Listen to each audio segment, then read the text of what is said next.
Hi guys, how are you? Great to be back with you. Go ahead, we're starting at the water's edge. Make your wish. All right, awesome. Let's start walking. I want to get right into our content today.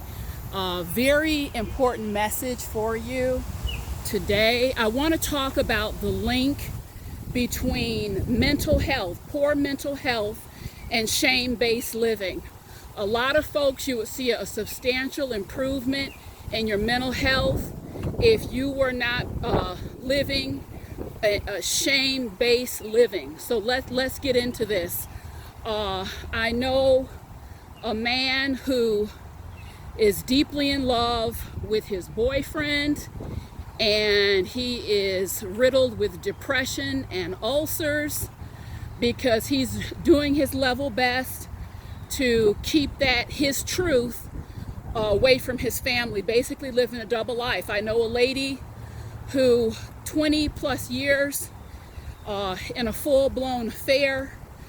She is riddled with anxiety. She's riddled with anxiety really because of the pressure of keeping the secret. She is deeply ashamed of it, but again, she hasn't done anything about it. So I want to spend a little time talking about just the consequences of living in shame and what it can do in terms of your mental health. The inspiration for today's message came from a woman. She wrote me a note. She implicitly stated, do not use my name because I would be horrified, embarrassed if anyone knew that I was dealing with this. And I just, so please don't use my name. I won't, but she wrote me a note. Recently went through a very rough divorce, devastated her financially. She's living in a garden apartment with her two beautiful daughters. And she said to me, Sheila, from the life I had in the home that I had to where I'm at now, I am so ashamed. My daughters keep asking me, they're constantly asking me, can we please have a play date like we used to, invite our friends over? And she keeps telling them no. She says, I've been around these people and their children, and what I have now is to me, it's such a fall from grace.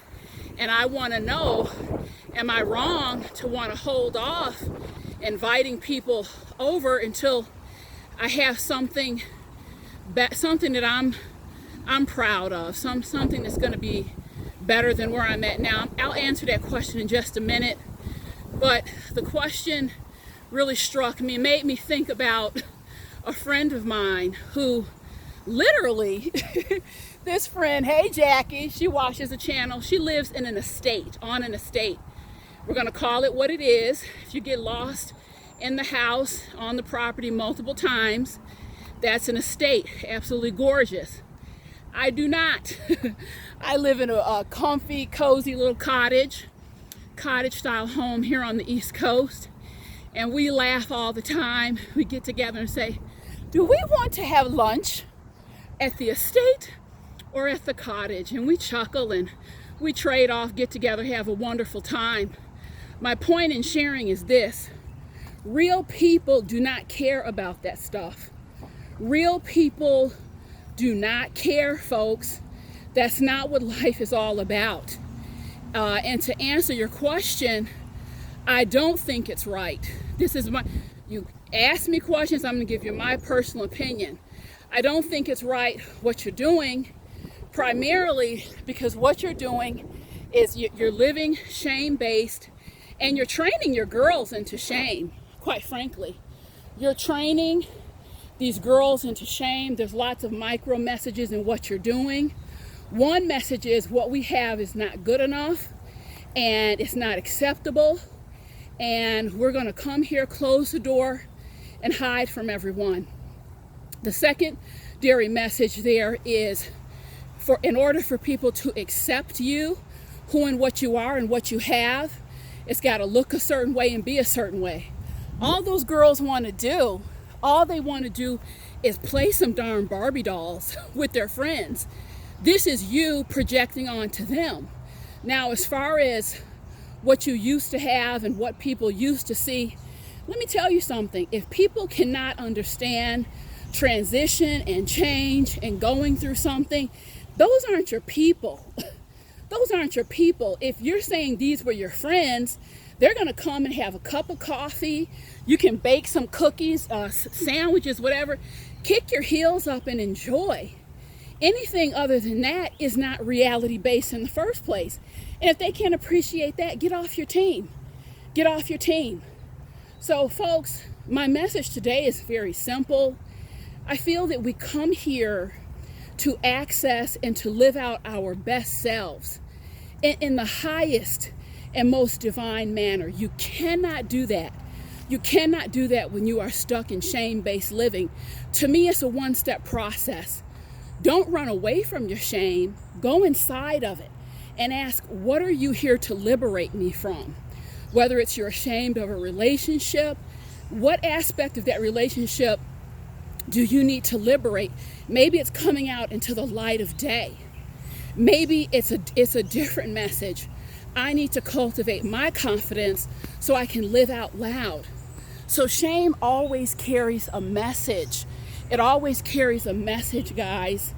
And it's up to you whether or not you are going to receive that message, whether or not you are going to respond. But I will tell you, if you allow it, people will place you in the shadows of their lives.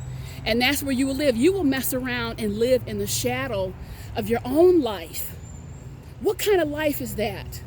That's like coming to the candy store of life, and you stand there and you give away, oh, look at the water, guys.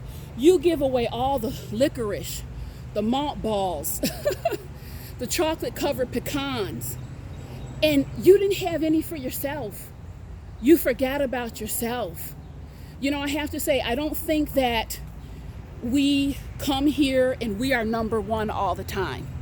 I give up a lot in service to people. I give up time, money, what have you. You guys know that, who've been watching a long time. I have my reasons, and they're my reasons. But I'll tell you, the greater part of my life, I have to reserve that for myself. What I think, what I feel, how I move, what I believe, how I take care of myself. Nothing is hidden. I refuse to live in the shadows, guys. And I want you to make that same commitment. So this has been my message today. I'm going to try to get in about 5 miles today. So I want you guys to get on your shoes, walk with me. I'll see you soon. Bye-bye.